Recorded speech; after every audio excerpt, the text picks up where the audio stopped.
United Forum of Bank Unions और All India Bank Employees Association के banner तले देश भर में लगभग 10 लाख बैंक कर्मचारियों और अधिकारियों ने केंद्र सरकार के खिलाफ 2 दिवसीय प्रदर्शन किया है। ये प्रदर्शन सरकार द्वारा बैंक को निजीकरण करने के खिलाफ है। 2 दिवसीय हड़ताल में बैंक कर्मियों ने सरकार को अपना निर्णय वापस लेने की चेतावनी भी दी है। बैंक कर्मचारियों की हड़ताल होने की वजह से बैंक शाखाओं में जमा निकासी सहित चेक क्लियरेंस और लोन अप्रूवल सर्विसेज जैसे काम प्रभावित रहे और बैंक में आए ग्राहकों को काफी समस्याओं का भी सामना करना पड़ा। 2 बैंकों के निजीकरण के प्रस्ताव के खिलाफ सोमवार और मंगलवार को देश भर में बैंक कर्मी हड़ताल पर रहे। 2 दिन बैंक बंद रहने से बैंकिंग कामकाज भी प्रभावित रहेगा। हड़ताल के चलते बैंक शाखाओं में पैसा निकालने और जमा करने, चेक क्लियरेंस और ऋण मंजूरी जैसे सेवाओं पर भी असर पड़ेगा। United Forum of bank union यानी यूएफबीयू के बैनर तले 9 यूनियन ने 2 दिवसीय बैंक हड़ताल का आह्वान किया है। All India Bank Employees association यानी AIBEA ने 10 लाख बैंक कर्मियों के हड़ताल में शामिल होने का दावा किया है। गौरतलब है कि वित्त मंत्री सीतारमण ने बजट में ऐलान किया था कि सरकार ने इस साल 2 सरकारी बैंकों और 1 बीमा कंपनी के निजीकरण का फैसला किया है। सरकार इससे पहले IDBI बैंक में अपना ज़्यादातर हिस्सेदारी भारतीय जीवन बीमा निगम को बेच चुकी है। पिछले 4 साल में सार्वजनिक क्षेत्र के 14 बैंकों का विलय किया जा चुका है। 4 से 9 और 10 मार्च को मुख्य श्रम आयुक्त के साथ हुई बैठक में कोई सकारात्मक परिणाम नहीं निकला, इसलिए 15 और 16 मार्च को लगातार 2 दिन हड़ताल का फैसला लिया गया है। देश भर में बैंकों के करीब 10 लाख कर्मचारी और अधिकारी इसमें हिस्सा ले रहे हैं।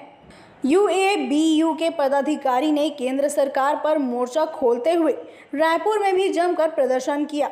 रायपुर में मोती बाग के करीब पंजाब नेशनल बैंक के परिसर में राजधानी के सभी बैंक कर्मी एकत्रित हुए।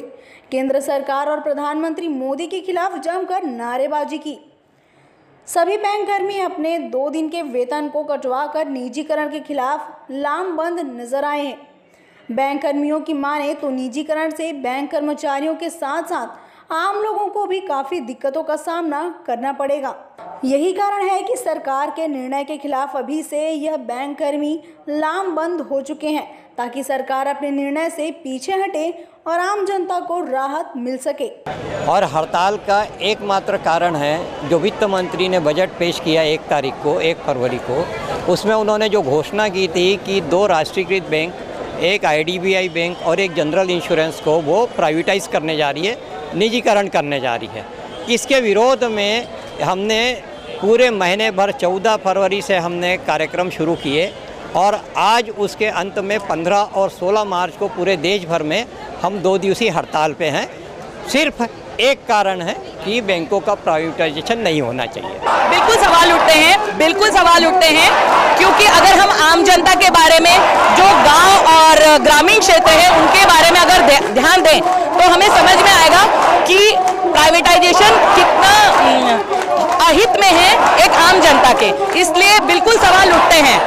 वहीं 2 बैंक के निजीकरण के विरोध प्रदर्शन में आम जनता को बैंक के जुड़े रोजमर्रा के काम के लिए इधर उधर भटकना पड़ा। बैंक कर्मियों के प्रदर्शन को लेकर लोगों की मिली जुली प्रतिक्रियाएं देखने को मिली। कुछ लोगों ने तो सरकारी बैंकों के निजीकरण को सही ठहराया, तो कुछ लोग इस मुद्दे पर मोदी सरकार के खिलाफ बरस पड़े। किसी भी चीज़ को जो है उसको रहने दीजिए, प्राइवेटेशन का फ़ायदा क्या है इंसान को। मेरा ATM पिछले 1 महीने से नहीं आया था, आ गया हुआ है, उसके लिए मैं आया हुआ था। हाँ बिल्कुल चलेगा, अगर इसलिए तो बिल्कुल चलेगा, क्योंकि किसी न किसी मुद्दे से बंद है। हाँ कुछ आर्थिक अगर स्वयं का कुछ उनका फ़ायदा होता तो एक बार गलत होता। भले ही थोड़ी सी हमको आज परेशानी हो रही है, 1 दिन 2 दिन लोग का जो भी प्रोटेस्ट है, लेकिन जनता जब बैंक खुली रहती है उस समय और परेशान रहती है। जनता से बहुत दुर्व्यवहार होता है जो कि मतलब ठीक नहीं है।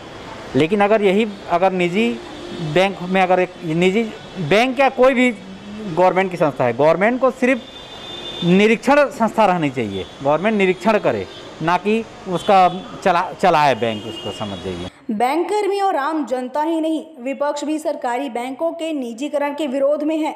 सन 1979 में तत्कालीन प्रधानमंत्री इंदिरा गांधी ने बैंक को राष्ट्रीयकृत किया था, लेकिन अब केंद्र सरकार बैंकों का निजीकरण करना चाह रही है। इसके खिलाफ नाराजगी साफ नजर आ रही है। बहरहाल अब देखना होगा कि इस 2 दिवसीय हड़ताल का केंद्र सरकार पर क्या असर पड़ता है। द न्यूज़ के लिए कैमरा पर्सन होरी साहू के साथ रोहित मिश्रा की रिपोर्ट, रायपुर।